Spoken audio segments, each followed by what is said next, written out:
और पाकिस्तान की सियासत से इस वक्त की बड़ी खबर आ रही है। तोशाखाना केस में कार्रवाई करते हुए चुनाव आयोग ने इमरान खान की नेशनल असेंबली की सदस्यता रद्द कर दी है। साथ ही साथ उन पर चुनाव लड़ने पर रोक भी लगा दी गई है। चुनाव आयोग ने इमरान खान को चुनाव लड़ने के लिए अयोग्य घोषित कर दिया है। इमरान खान के खिलाफ कार्रवाई से पाकिस्तान में बवाल मचा हुआ है। इस्लामाबाद में बड़ी संख्या में इमरान खान के समर्थक चुनाव आयोग के दफ्तर के बाहर इकट्ठे हो गए। इन लोगों ने जमकर प्रदर्शन किया, टायर जलाए। तस्वीरें आपके सामने हैं। पाकिस्तान के इस्लामाबाद की तस्वीरें हैं जो इस वक्त आप देख रहे हैं। किस तरीके से इलेक्शन कमीशन ने यहां पर कार्रवाई की है इमरान खान पर और उनको 5 साल तक वो अब चुनाव नहीं लड़ सकते हैं। और इसी तर्ज पर किस तरीके से उनके समर्थक अब बाहर आकर लगातार उनके खिलाफ उनके लिए नारेबाजी कर रहे हैं और उन पर जो कार्रवाई हुई है उसकी खिलाफत करते हुए नजर आए। तोशाखाना केस में वो आरोपी थे और इसके बाद दोषी पाए जाने पर उन पर 5 साल चुनाव लड़ने पर बैन लगा दिया गया है। दरअसल जिस तरह के उपहार उन्हें मिले थे, उन्हें गैर कानूनी तरीके से विदेशों में बड़ी कीमत पर बेचने का आरोप था और इसमें दोषी पाए जाने पर अब उनकी संसद सदस्यता रद्द कर दी गई है। 5 साल के लिए चुनाव लड़ने पर बैन भी। और चलिए अब आपको बताते हैं कि आखिर वो पूरा मामला क्या है जिसमें इमरान को दोषी करार दिया गया था, जिसके बाद इमरान खान सियासत की पिच पर चारों खाने चित्त हो गए। दरअसल तोहफे में मिले गिफ्ट बेचने के मामले में दोषी करार दिए गए और बिना बताए तोशाखाना से इमरान खान ने गिफ्ट बेचने के मामले में उनको दोषी पाया गया है। इमरान खान ने दरअसल जो गिफ्ट बेचे वो विदेशी नेताओं से उन्हें मिले थे और नियम यह है कि गिफ्ट सरकारी खजाने में जमा करवाए जाने चाहिए, जो उन्होंने नहीं करवाए। बिल्कुल, और सिर्फ गिफ्ट ही नहीं है, इसके अलावा हीरे के आभूषण भी है, कंगन भी है। इमरान खान ने तोहफे में मिली हुई जो राशि उन्हें दिया गया था, पैसा रुपया दिया गया था, उसे भी जमा नहीं कराया। और वहीं इमरान खान ने तोहफे में मिली हुई 3 गाड़ियों को भी बेच दिया। और इमरान खान ने 15 करोड़ से ज्यादा की घड़ियां बेची। ये आरोप साबित होने पर आखिरकार उन पर सख्त कार्रवाई पाकिस्तान के इलेक्शन कमीशन ने की है। बिल्कुल, और बड़ी खबर इसी बीच एक और आ रही है, वो आपको बता दें। दिल्ली से अहम खबर है। दिल्ली के रोहिणी में एक बैंक्वेट हॉल में आग लगने की खबर मिल रही है और साथ ही दमकल की 10 गाड़ियां मौके पर आग बुझाने के लिए वहां पर जुटी भी हुई हैं और आग लगने से लाखों का सामान जलकर राख हो गया है। दिल्ली के रोहिणी इलाके से ये बड़ी खबर, 14 गाड़ियां अब दमकल की वहां पहुंच चुकी है। इस आग पर काबू पाने के लिए आसपास के इलाके को भी खाली करा लिया गया, लेकिन प्राथमिकता यह है कि जल्द से जल्द इस आग पर काबू पाया जाए ताकि और ज्यादा बड़ा नुकसान ना हो सके।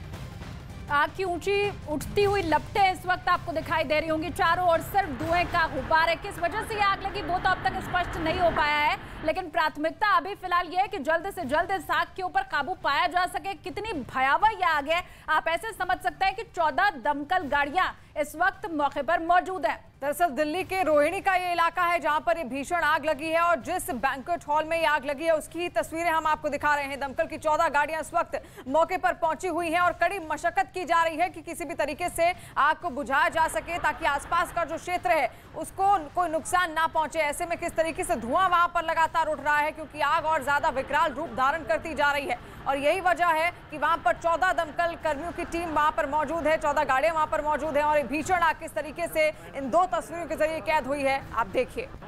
बैंक्वेट हॉल में लगी भीषण आग और उसके बाद दमकल की 14 गाड़ियां मौके पर पहुंची हैं इस आग पर काबू पाने के लिए। प्राथमिक तौर पर माना जा रहा है कि शॉर्ट सर्किट इसकी वजह हो सकती है, लेकिन ये पड़ताल के बाद ही तय किया जाएगा कि आखिर इसकी वजह क्या थी। लेकिन प्राथमिकता यही कि आग पर जल्द से जल्द काबू पाया जाए।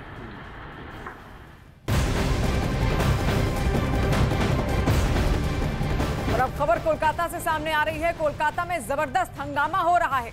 दरअसल वहां पर टीईटी अभ्यर्थियों के प्रदर्शन के दौरान जमकर हंगामा हुआ है। प्रदर्शनकारियों ने यहां पर जमकर नारेबाजी की है। पुलिस ने प्रदर्शनकारियों को जबरदस्ती बोर्ड ऑफिस के बाहर से हटा दिया है और इस दौरान अभ्यर्थियों की पुलिस से काफी देर तक धक्का मुक्की भी होती रही और इसके बाद पुलिस ने प्रदर्शनकारियों को नमक झील से हिरासत में लिया और प्रदर्शन में महिलाएं भी बड़ी संख्या में शामिल थी। कई प्रदर्शनकारी हिरासत में लिए गए हैं। तस्वीरें इस वक्त आपके सामने है। टीईटी अभ्यर्थी किस तरह से सड़क पर उतरकर प्रदर्शन कर रहे थे, बाद में उन्हें हिरासत में लिया गया।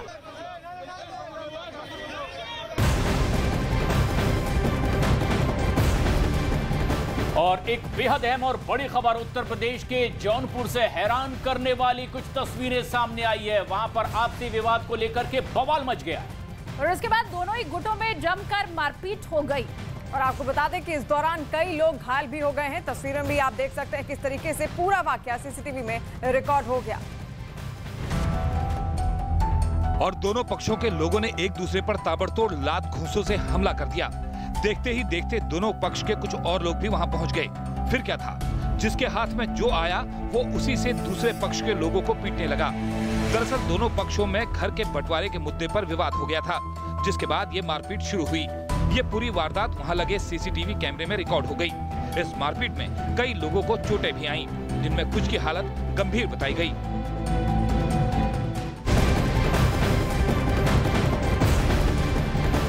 बिहार के समस्तीपुर से लूट का हैरान कर देने वाला वीडियो सामने आया है, जहां पर एक बैंक से अपराधियों ने लाखों रुपयों की लूट भी कर ली है। तस्वीरें भी आप देखिए, वहां लगे सीसीटीवी कैमरे में ये रिकॉर्ड हो गई। बिहार के समस्तीपुर में ये बैंक लूट की घटना को अंजाम दिया गया है। बिहार के समस्तीपुर में इस तरह से लूट की वारदात सीसीटीवी कैमरे में रिकॉर्ड हो गई है और इसके आधार पर ही अब आगे की कार्रवाई होगी। जिसकी तस्वीरें वहां लगे सीसीटीवी कैमरे में रिकॉर्ड हो गई। सीसीटीवी में एक व्यक्ति लाल टोपी पहने बैंक के अंदर आता दिखा, जिसके हाथ में एक बंदूक थी। इस दौरान बदमाशों ने बैंक के कैशियर पर बंदूक तानकर चाबी मांगी। शुरू में तो कैशियर ने चाबी देने से मना किया, फिर एक और आरोपी हथियार लेकर वहां पहुंच गया। तब जाकर कैशियर ने जहां पैसे रखे थे उस बॉक्स से चाबी दे दी, जिसके बाद बदमाशों ने 2,30,000 रुपए लूट लिए। इस दौरान विरोध करने पर बैंक मैनेजर मुकेश पर भी हमला कर दिया। समस्तीपुर में दिन दहाड़े हुई लूट के बाद लोग दहशत में हैं। वहीं इस वारदात में करीब 8 लोग शामिल थे, जिसकी तलाश में पुलिस छापेमारी कर रही है।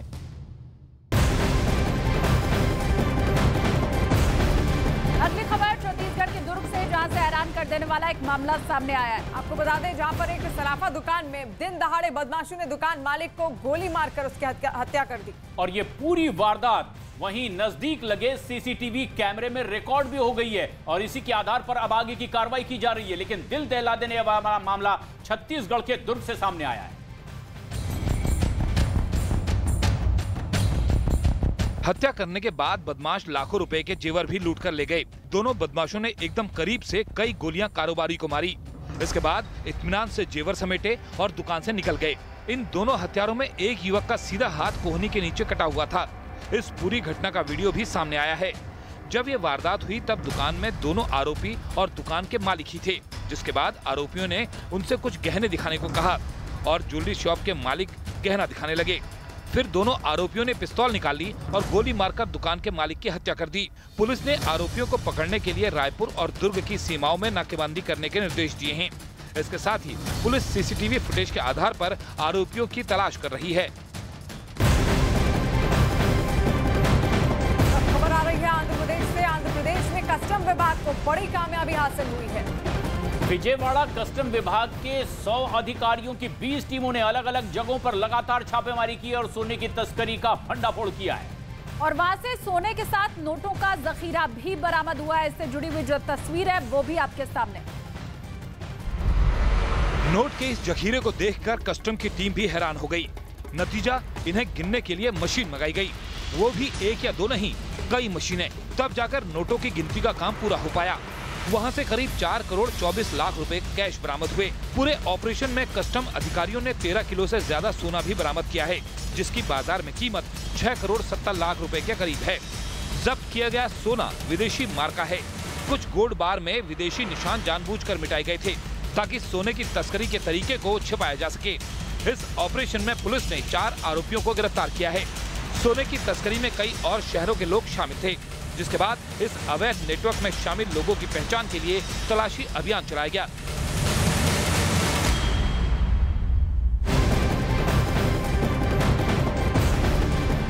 और इस बीच खेल जगत से बेहद अहम और बड़ी खबर आ रही है।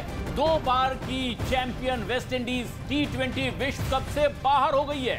कैरेबियाई टीम T20 वर्ल्ड कप के पहले राउंड के मुकाबले में आयरलैंड को हराकर आयरलैंड से हारकर टूर्नामेंट से बाहर हो चुकी है। और कैरेबियाई टीम को सुपर 12 में पहुंचने के लिए अब आयरलैंड के खिलाफ जीत जरूरी थी, लेकिन वेस्ट इंडीज की टीम इसमें असफल रही। आयरलैंड ने शानदार प्रदर्शन करते हुए वेस्ट इंडीज को 9 विकेट से रौंदकर उसे इस पूरी सीरीज से ही बाहर का रास्ता दिखा दिया। वेस्टइंडीज ने 146 रन बनाए थे, जो कि आयरलैंड ने बड़ी आसानी के साथ पूरा कर लिया, चेज कर लिया। और इससे पहले क्वालिफाइंग मुकाबले के पहले मैच में स्कॉटलैंड ने वेस्टइंडीज को 82 रनों से हराया था। और आपको बता दें, इस 42 रनों से हराया था। इससे पहले वेस्टइंडीज टीम 2007 के T20 विश्व कप में ग्रुप स्टेज से बाहर हो गई थी।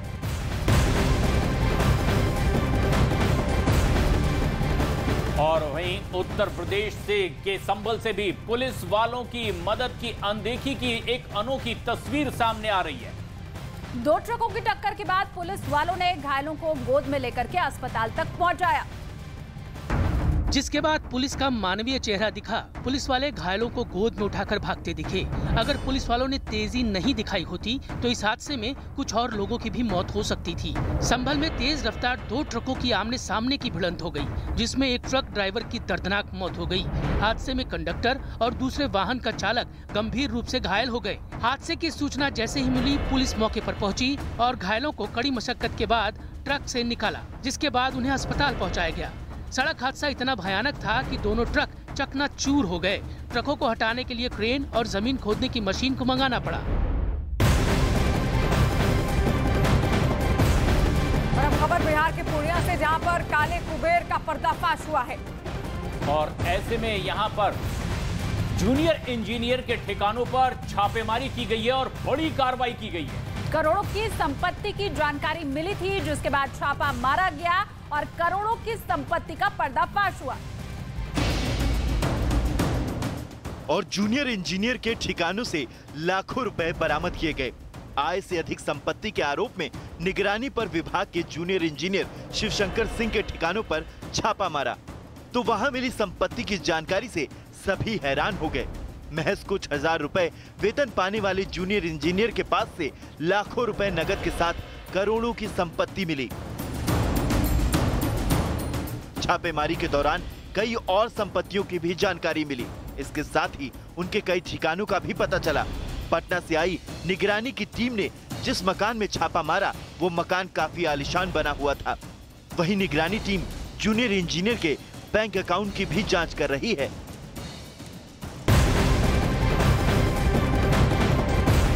इस वक्त आ रही है एक और बेहद अहम खबर असम से, जहां पुलिस ने प्रतिबंधित संगठन पीएफआई के खिलाफ एक बड़ी कार्रवाई की है। पुलिस ने पीएफआई के 4 सदस्यों को गिरफ्तार कर लिया है। इन लोगों को असम के कामरूप से गिरफ्तार किया गया।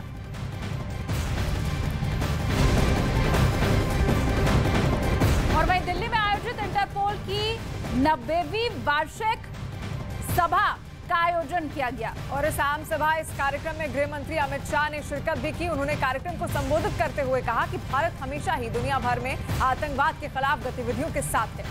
गृह मंत्री ने कहा कि आतंकवाद वैश्विक समस्या है और क्रॉस बॉर्डर टेररिज्म पर रोक लगाना बेहद जरूरी है। अमित शाह ने कहा कि भारत की न्याय व्यवस्था मजबूत है। महाभारत का जिक्र करते हुए गृह मंत्री ने कहा, सही न्याय से अच्छा समाज बनता है। अमित शाह ने कहा कि आतंकवाद की परिभाषा सभी देशों में समान रूप से होनी चाहिए। इंटरपोल के सबसे पुराने सदस्यों में से एक है। 1949 से भारत इंटरपोल के साथ जुड़ा हुआ है। आज के विश्व में इंटरपोल जैसा मंच कोऑपरेशन और मल्टीलेटरलिज्म के लिए बेहद जरूरी और महत्वपूर्ण है। मैं भारत सरकार, भारत के गृह मंत्रालय तथा विभिन्न पुलिस बलों की ओर से सार्वजनिक सुरक्षा, विश्व शांति और स्थिरता के लिए इंटरपोल के सार्थक प्रयासों और योगदानों की सराहना करता हूं। खबर छत्तीसगढ़ से सामने आ रही है। आपको बता दें, छत्तीसगढ़ के कांकेर में बेहतर स्वास्थ्य सुविधाओं और जर्जर सड़कों की पोल एक बार फिर खुल गई है। और यहाँ एक मरीज को एम्बुलेंस नहीं मिल पाने की वजह से उन्हें लगातार परेशानियों का सामना करना पड़ा है। देखिए रिपोर्ट। और उसे अगर समय पर अस्पताल नहीं पहुंचाया जाता तो उसकी मौत तक हो सकती थी। ऐसे में लोगों ने खाट के सहारे महिला को अस्पताल पहुंचाया। मरीज को जिस रास्ते से अस्पताल ले जाया गया, वो रास्ता बेहद खराब था और इसी रास्ते से मरीज को गांव वाले जैसे तैसे करीब 5 किलोमीटर पैदल चलकर अस्पताल ले गए। दरअसल पीड़ित महिला को टीबी की बीमारी थी और उसकी हालत बिगड़ती जा रही थी। ऐसे में कई बार एम्बुलेंस के लिए 102 नंबर पर फोन किया गया, लेकिन किसी ने फोन नहीं उठाया। ऐसे में गांव वालों ने खाट की मदद से मरीज को अस्पताल पहुंचाया।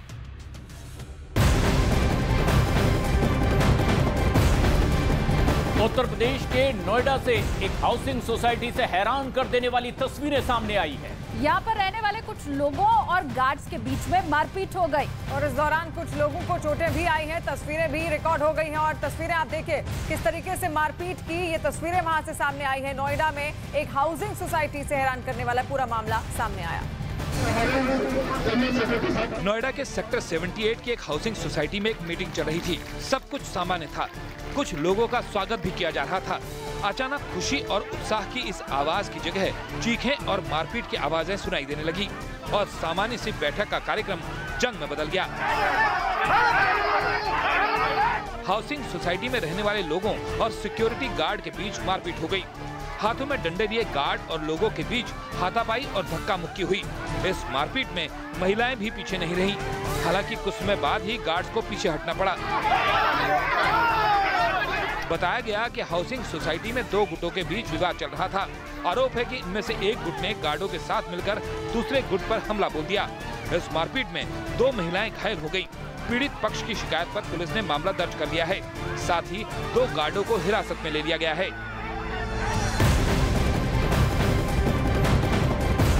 उधर रूस और यूक्रेन के बीच जंग लगातार चल रही है और अब और भयंकर होती जा रही है। इस बीच साउथ चाइना मॉर्निंग पोस्ट ने ड्रोन हमले का एक वीडियो शेयर करते हुए बड़ा सवाल उठाया है।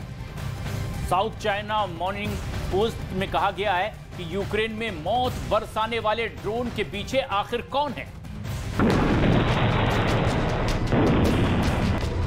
वीडियो में इमारतों से आग के बवंडर उठते दिखाई दिए, सड़कों से आग के शोले उठते दिखाई दिए।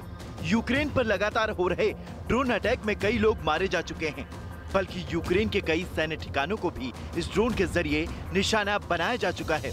17 अक्टूबर को यूक्रेन की राजधानी कीव में भी इस ड्रोन के हमले से 19 लोगों की मौत हो गई थी।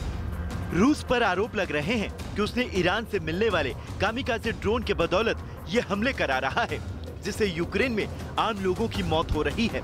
लेकिन वहीं रूस का दावा है कि यूक्रेन पर जिस ड्रोन से हमला किया जा रहा है उसका ईरान से कोई लेना देना नहीं है। रूस का कहना है कि आत्मघाती ड्रोन रूस में ही बनाए गए हैं। साउथ चाइना मॉर्निंग पोस्ट ने सवाल उठाया है कि आखिर ये ड्रोन किसका है। दावा ये भी किया जा रहा है कि रूस अपने घातक मिसाइलों को बचाने के लिए आत्मघाती ड्रोन का सहारा ले रहा है, क्योंकि मिसाइलों के मुकाबले ये ड्रोन काफी सस्ते हैं।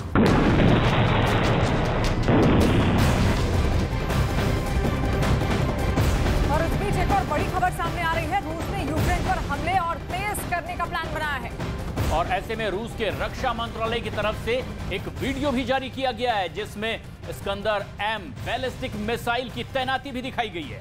बिल्कुल, और यूक्रेन में इस्कंदर M बैलिस्टिक मिसाइल से रूस के सैनिक तबाही मचाते दिखाई दिए हैं।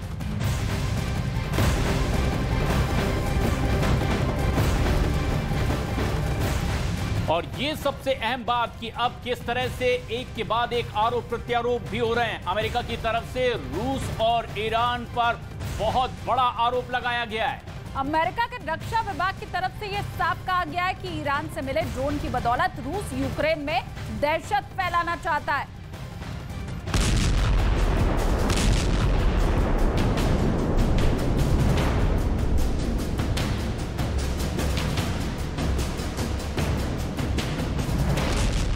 यूक्रेन में ईरान के जिस कामिकाज़े ड्रोन ने तबाही मचाई है उसकी चर्चा पूरी दुनिया में हो रही है। आत्मघाती हमले वाली ये वॉर मशीन पुतिन के लिए किसी ब्रह्मास्त्र जैसी साबित हुई है। इसी कामिकाज़े ड्रोन की बदौलत यूक्रेन के कई इलाकों में भयानक तबाही मची है।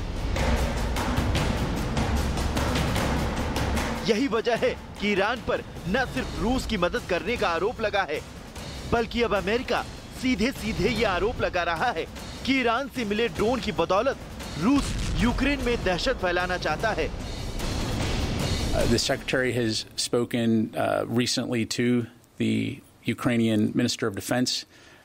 He's spoken to our partners and our allies about what it is that we can continue to do to support Ukraine in areas like air defense. We'll continue to have those conversations, not only on air defense, but what other capabilities the Ukrainian forces need. in the days ahead. But again, it's just indicative of the kinds of rhetoric that you hear coming from Iran and from Russia, trying to say that these are not Iranian drones when they clearly are.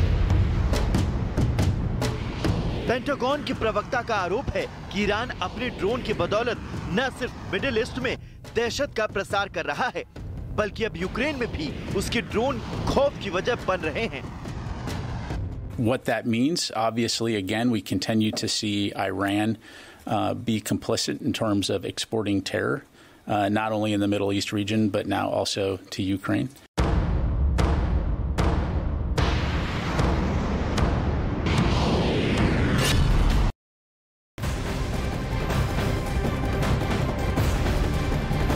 Ukraine युद्ध के बीच एक और बड़ी खबर आ रही है। White house के हवाले से बड़ी खबर मिल रही है। आपको बता दें, अमेरिका ने ईरान पर आरोप लगाया है कि उसके सैनिक सीधे तौर पर रूस के साथ युद्ध में शामिल हैं। और ये आरोप अमेरिका की तरफ से उस वक्त लगाए गए हैं जब रूस ईरानी ड्रोन को लेकर के लगे तमाम आरोपों से पहले ही साफ इनकार कर चुका है।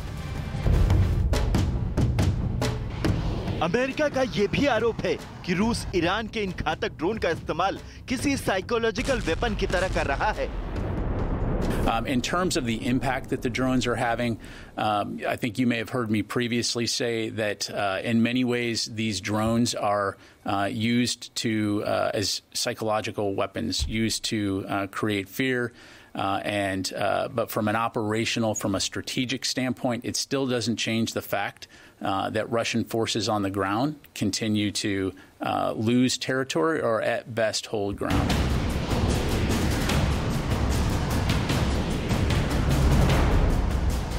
उधर व्हाइट हाउस में प्रवक्ता जॉन किर्बी ने भी ईरान पर बहुत बड़ा आरोप लगाया है।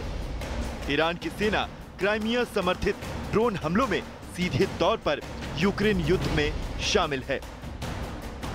जाहिर है कि अमेरिका और रूस के बीच अब तनातनी और तेज होती जा रही है और लगातार बढ़ती इस तल्खी का सीधा मतलब यही है कि यूक्रेन में चल रही जंग कभी भी विकराल रूप ले सकती है, क्योंकि यहां सीधे पुतिन की साख दांव पर लगी है, जिसे बचाने के लिए पुतिन कभी भी कुछ भी कर सकते हैं।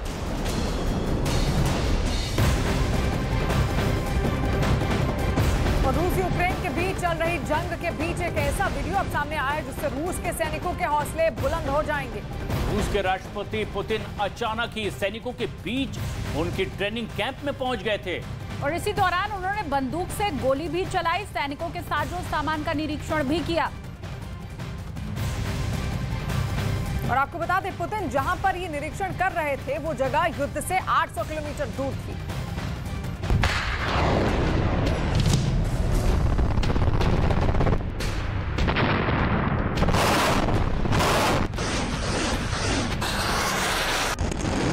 यूक्रेन के खिलाफ लड़ी जा रही जंग के बीच पुतिन को लेकर कई तरह के कयास लगाए जा चुके हैं।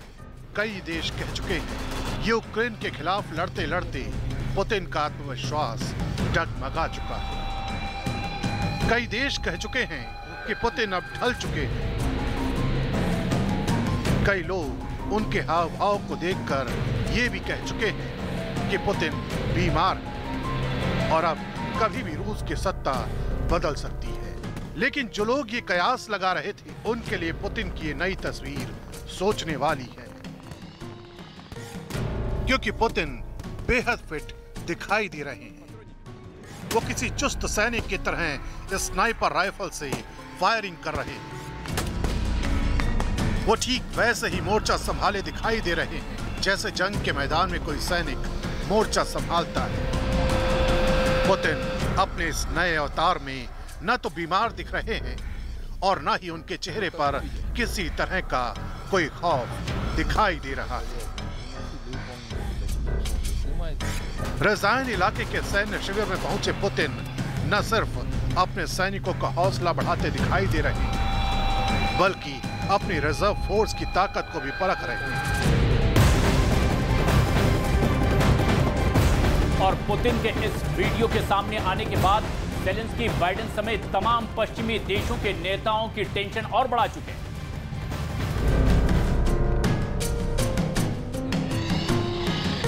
वॉर फ्रंट से भले ही इस जगह की दूरी 800 किलोमीटर है, लेकिन रिजर्व फोर्स के साथ मिलकर पुतिन का ये अंदाज यूक्रेन और उसके सहयोगियों को एक बहुत बड़ा मैसेज दे रहा है। पुतिन का ये वीडियो बताता है कि अब यूक्रेन में रूस कुछ बहुत बड़ा करने की तैयारी कर रहा है।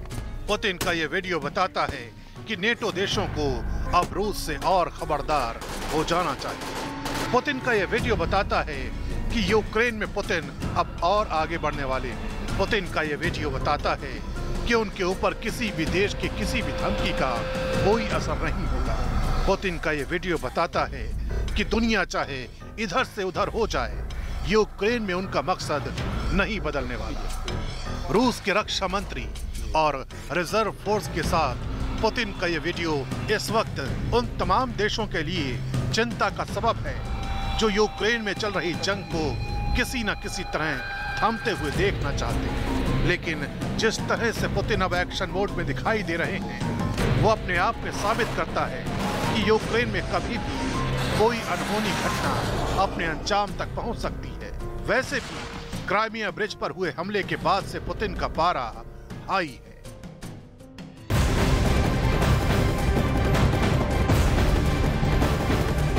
और इसी जंग के मैदान से एक और बहुत बड़ी खबर आ रही है। जंग में रूस का एक्शन अब और तेज हो चुका है। आपको बता दें, रूस की तरफ से खेरसौन में नए भर्ती किए गए सैनिक भेजे गए हैं। रूस ने खेरसौन में 2000 सैनिकों की तैनाती की है और एक नई तैनाती ऐसे वक्त में हुई है जब यूक्रेन की तरफ से खेरसौन में हमले और तेज हो चुके हैं।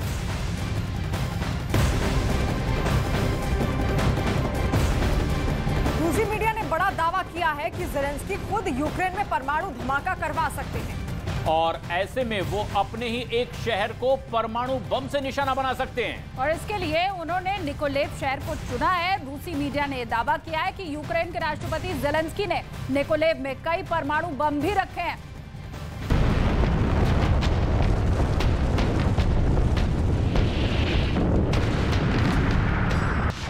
ये रूस को मात देने की ज़ेलेंस्की की अब तक की सबसे खतरनाक चाल हो सकती है, क्योंकि पुतिन को सबक सिखाने के लिए वो अपने ही एक शहर की बलि चढ़ाने को भी तैयार है। रूसी मीडिया के मुताबिक यूक्रेन ने इसकी पूरी तैयारी कर ली है। ज़ेलेंस्की कभी भी निकोलेव शहर में परमाणु बम का धमाका कर सकते हैं। यानी यूक्रेन अपने ही एक शहर को आग के बवंडर में झोंकने वाला है। वहां ऐसी तबाही मचने वाली है जिसे देखकर लोगों की रूह तक कांप जाएगी, क्योंकि परमाणु बम का धमाका पूरे शहर में मौत बांट देगा। वहां के लोग, इमारतें, पेड़ पौधे पल भर में राख के ढेर में बदल जाएंगे। एक जीता जागता शहर परमाणु धमाके से खंडहर में तब्दील हो जाएगा और हजारों लोगों का नामो निशान मिट जाएगा। रूसी मीडिया ने दावा किया है कि यूक्रेन कभी भी ऐसा कदम उठा सकता है। उसके लिए यूक्रेन ने निकोलेव में कई परमाणु बम रखे हैं और पुतिन को झुकाने के लिए वो अपने ही शहर पर परमाणु बम दाग सकता है। ऐसा करने के बाद यूक्रेन दुनिया के सामने इस धमाके के लिए रूस का नाम लेगा।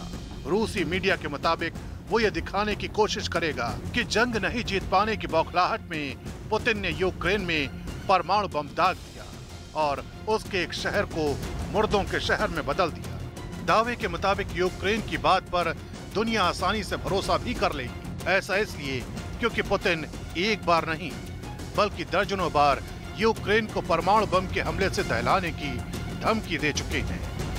सिर्फ पुतिन ही नहीं बल्कि उनके करीबियों ने भी कई बार यूक्रेन को दुनिया के नक्शे से मिटाने की चेतावनी दी है। पुतिन के वफादार रमजान कादरफ ने तो खुलेआम कह दिया था कि रूस को यूक्रेन के खिलाफ परमाणु बम का इस्तेमाल करना चाहिए।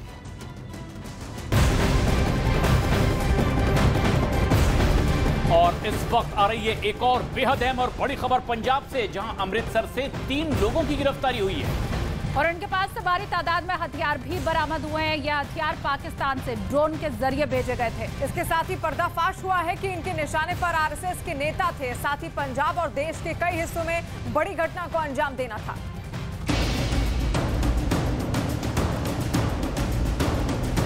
दिवाली से ठीक पहले पाकिस्तान और खालिस्तानी आतंकवादियों की बड़ी साजिश का पर्दाफाश किया गया। पंजाब पुलिस की एंटी गैंगस्टर टास्क फोर्स और दिल्ली पुलिस की स्पेशल सेल की काउंटर इंटेलिजेंस यूनिट ने आतंकवादियों की मदद करने के आरोप में 3 लोगों को गिरफ्तार किया।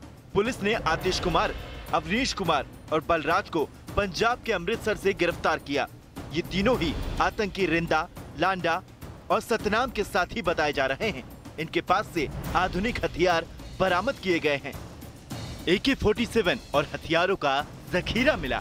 स्टार और PX-9 पिस्तौल बरामद। पूछताछ में सामने आया है कि आतंकियों के इन मददगारों की साजिश पंजाब समेत देश के कई शहरों में बड़ी वारदात को अंजाम देना था। प्लान के मुताबिक पंजाब में ये बड़ी गैंगवार का भी प्लान तैयार कर रहे थे। पूछताछ में ये बात का भी खुलासा हुआ है कि आतंकियों के इन मददगारों के निशाने पर आरएसएस और हिंदूवादी नेता भी थे। आरोपियों से पूछताछ में सामने आया कि आतंकवादी देश के अलग अलग इलाकों में बड़ी वारदात को अंजाम देने की प्लानिंग कर रहे थे। इसके अलावा ये लोग बड़ी गैंगवार को कराने की साजिश कर रहे थे। इन लोगों के निशाने पर हिंदूवादी नेता और संघ के पदाधिकारी भी थे। दिवाली से ठीक पहले पाकिस्तान की नापाक हरकतें सामने आई। सीमा पार से ड्रोन के जरिए हथियार भेजने की कोशिश की गई। हालांकि पाकिस्तान की एक बड़ी साजिश को नाकाम कर दिया गया है।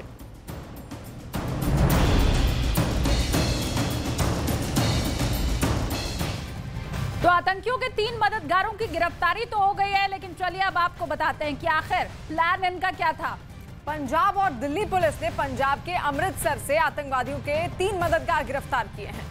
2 इनमें ऐसे गिरफ्तार किए गए, वो आतंकी रिंदा और आतंकी लांडा और आतंकी सतनाम के मददगार ये थे। इनके पास से गिरफ्तारी के दौरान चीन के पिस्तौल AK-47 बरामद हुई है और ये पता चला है कि इनके पास हथियार पाकिस्तान से आए हुए थे और पाकिस्तान से ड्रोन के जरिए हथियार भेजे गए थे। जो इन लोगों ने खुलासा किया है वो बेहद सनसनीखेज है। पता चला है कि इनके निशाने पर हिंदूवादी नेता और आरएसएस के नेता थे और इसके साथ ही पंजाब और देश के कई हिस्सों में बड़ी घटनाओं को अंजाम देने के फिराक में थे।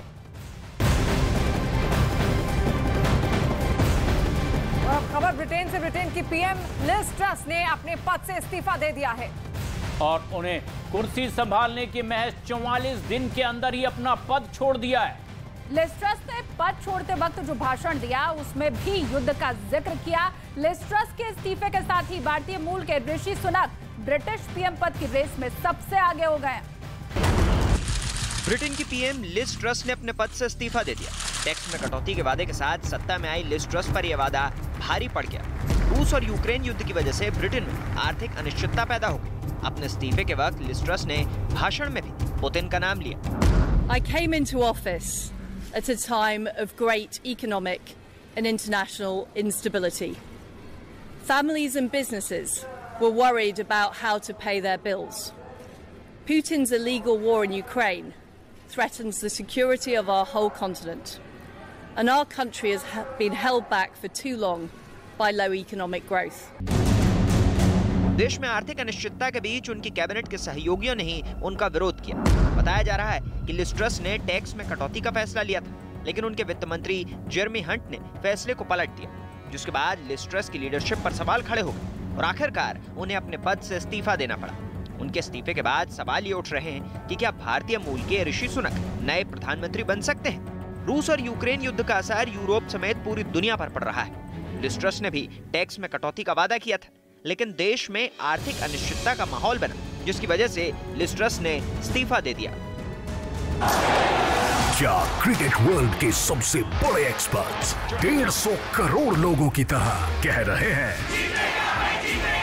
न्यूज़ 18 इंडिया के साथ देखिए T20 वर्ल्ड कप की नंबर 1 कवरेज सिर्फ देश के नंबर 1 न्यूज चैनल पर।